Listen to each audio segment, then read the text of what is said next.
क्या हो अगर हम टाइम को रोक पाए तो भाई साहब यार फिर तो मजा ही आ जाएगा, क्योंकि हम टाइम रोक के कुछ भी कर सकते हैं। और क्या तुम्हारे साथ कभी ऐसा हुआ है कि तुम किसी अनजान रोड पर पहली बार चल रहे हो और अचानक से तुमको ऐसा महसूस होता है कि मैं तो इस रोड पर पहले भी चल चुका हूँ, मतलब कि वही सेम पोजीशन, वही सेम लोग, वही सब चीजें, मतलब कि सब कुछ सेम। और क्या एलियन सच में एग्जिस्ट करते हैं, और अगर हाँ तो है कहाँ, और उन्होंने अभी तक हमें ढूंढा क्यों नहीं, सब कुछ जानते हैं आज के इस वीडियो में।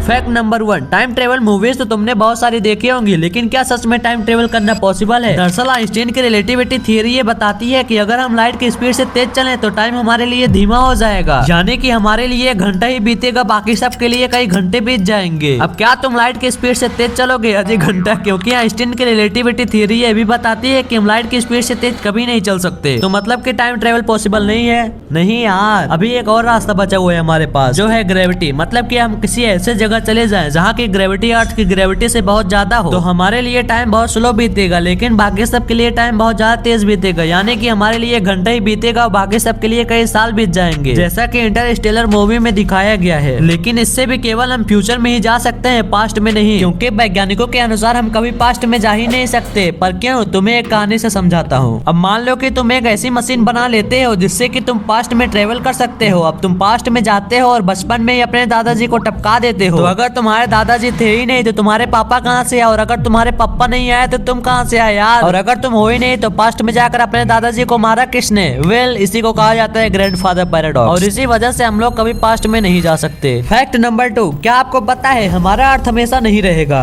आए नहीं, हाँ, हमें लगता है कि हमारा धरती हमेशा ही रहेगा, लेकिन एक समय पर ये भी डिस्ट्रॉय हो जाएगा, पर अर्थ अपने आप ही एक ही बार में नहीं खत्म होगा।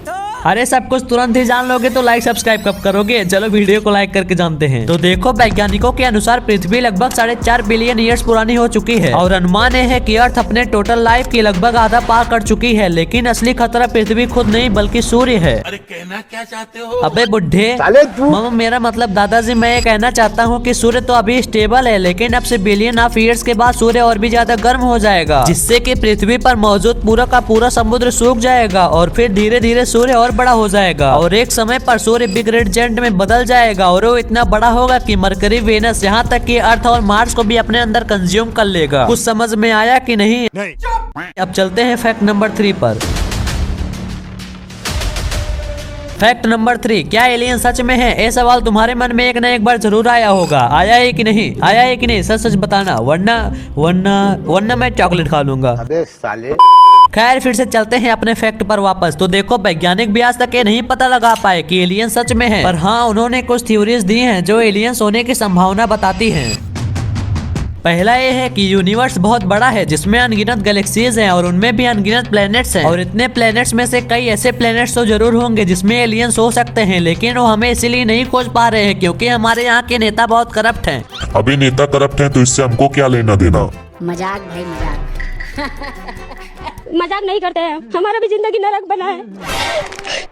खैर, अब अगर मैं आपकी आंखों पर पट्टी बांध दूं और दुनिया के सबसे बड़े रेगिस्तान सहारा डेजर्ट, जो कि 4800 किलोमीटर लंबा है, उसमें खड़ा करके कहूँ कि यहाँ मैंने एक लाल रेत का दाना छुपाया है, उसे ढूंढो, तो क्या आप उसे ढूंढ पाओगे? नहीं ना। लेकिन हाँ, उसे ढूंढना संभव भी नहीं है। तो हमारे प्लेनेट के बाहर यूनिवर्स भी कुछ ऐसा ही है, जिसमें काउंटलेस प्लेनेट्स हैं। अब इतने प्लेनेट्स में थोड़ी है कि एलियंस का नजर हमारी ग्रह पर पड़ जाए, और अगर मान लो उन्होंने हमें ढूंढ भी लिया तो उनको हम लोगों तक पहुँचने में ही लाखों साल लग जाएंगे। अब दिमागों में बैठा कुछ, कहें अभी तक एलियन लोग हम लोगों के नहीं ढूंढ पाए। अब दूसरा थ्योरी ये है कि किसी भी एलियन सिविलाइजेशन के विकास में एक ऐसा मोड़ भी आता है जो कि पार करना बिल्कुल ही इम्पॉसिबल है, जैसे कि परमाणु युद्ध या फिर कोई ऐसी महामारी जिससे कि सब कुछ खत्म हो जाए। और इस थियरी के अनुसार हो सकता है कि एक समय ऐसा आए कि हम इंसान भी ना रहे, यानी कि सबके सब एक साथ मारे जाएं, जो कि काफी डरावना सच है। अब तीसरी और सबसे डेंजरस थियरी, वैज्ञानिकों के अनुसार एलियन जानबूझकर चुप हैं और अपनी मौजूदगी छुपा रहे हैं, क्योंकि अगर कोई ऐसी भी एलियन सिविलाइजेशन हुई जो बहुत ही ज्यादा आगे जा चुकी है तो बाकी एलियन सिविलाइजेशन को खत्म कर देंगे, क्योंकि अगर कोई एलियन सिविलाइजेशन ऐसी भी हुई जो बहुत ज्यादा आगे जा चुकी है तो बाकी एलियन सिविलाइजेशन को खत्म कर देंगे, और उस प्लेनेट पर वो अपना कब्जा कर लेंगे ताकि और आगे बढ़ सके। और मैंने इसे डेंजरस इसीलिए बोला क्योंकि अगर एलियंस ने कभी हमें ढूंढ लिया तो हमें भी मार सकते हैं। अब चौथी थ्योरी जो हमें बताती है कि एलियंस 100% है, लेकिन वे हमसे लाखों साल आगे हैं। वे हमारे बारे में सब कुछ जानते हैं, पर वे हमसे किसी प्रकार से मतलब नहीं रखना चाहते। जैसे अगर कोई चीटी सीधी सड़क पर चल रही है तो हम उसे बिना कोई नुकसान पहुंचाए आगे बढ़ जाते हैं, क्योंकि वो हमारे किसी काम की नहीं है। ठीक वैसे ही एडवांस एलियंस के लिए इंसान सिर्फ एक कीड़े मकोड़े की तरह हैं, जिनसे मतलब रखने का उनके पास कोई कारण ही नहीं है। फैक्ट नंबर 4, क्या आपके साथ कभी ऐसा हुआ है कि आप किसी अनजान रोड पर चल रहे हो, मतलब कि एक ऐसे रोड पर जिस पर आप पहले कभी नहीं गए उस पर चल रहे हो, और अचानक से आपको ऐसा महसूस होता है कि मैं तो इस रोड पर पहले भी चल चुका हूँ। ये सारी चीजें वैसे ही हैं, वही गाड़ियाँ, वही पेड़, वही लोग, मतलब कि सब कुछ वैसा ही है, सेम। वेल, इसे देजा वू कहा जाता है, और ऐसा इसीलिए होता है क्योंकि जब भी तुम कोई चीज देखते हो तो सबसे पहले तुम्हारे ब्रेन के अंदर शॉर्ट टर्म मेमोरी में स्टोर होता है और फिर वो लॉन्ग टर्म मेमोरी में जाता है। पर कई बार जब हम स्ट्रेस्ड होते हैं, टायर्ड होते हैं या हमारी नींद अच्छे से नहीं पूरी हुई होती तो ब्रेन के अंदर मिसकनेक्शन हो जाते हैं, या सिंपल भाषा में कहूँ तो ब्रेन कंफ्यूज हो जाता है, और जो चीज तुम्हारी शॉर्ट टर्म मेमोरी में स्टोर होनी चाहिए थी वो लॉन्ग टर्म मेमोरी में स्टोर हो जाती है, और इसी वजह से हमें कई बार ऐसा लगता है कि हम इस चीज को पहले भी एक्सपीरियंस कर चुके हैं। फैक्ट नंबर 5, क्या होगा अगर हम टाइम को रोक पाए? तो भाई साहब यार फिर तो मजा ही आ जाएगा, क्योंकि हम टाइम रोक के कुछ भी कर सकते हैं। तो देखो, टाइम को रोकने के लिए हमें लाइट की स्पीड से तेज चलना होगा, क्योंकि जो चीज लाइट की स्पीड से तेज चलती है उसके लिए टाइम रुका हुआ होगा। लेकिन मैंने पहले ही बता रखा है कि लाइट की स्पीड से चलना बिल्कुल ही संभव है। लेकिन फिर भी मान लो कि तुम शक्तिमान हो और तुम्हारे अंदर कुछ ऐसी शक्तियां आ जाए कि तुम बिना लाइट की स्पीड से चले खड़े खड़े टाइम को रोक सकते हो। तो अब जैसे ही तुम टाइम को रोकोगे तो सब कुछ रुक जाएगा, सब कुछ मतलब कि सब कुछ, छोटा सा छोटा पार्टिकल भी, यानी तुम भी रुक जाओगे, क्योंकि तुम टाइम से अलग थोड़ी ना हो, आप खड़े रहो हमेशा के लिए ऐसे ही।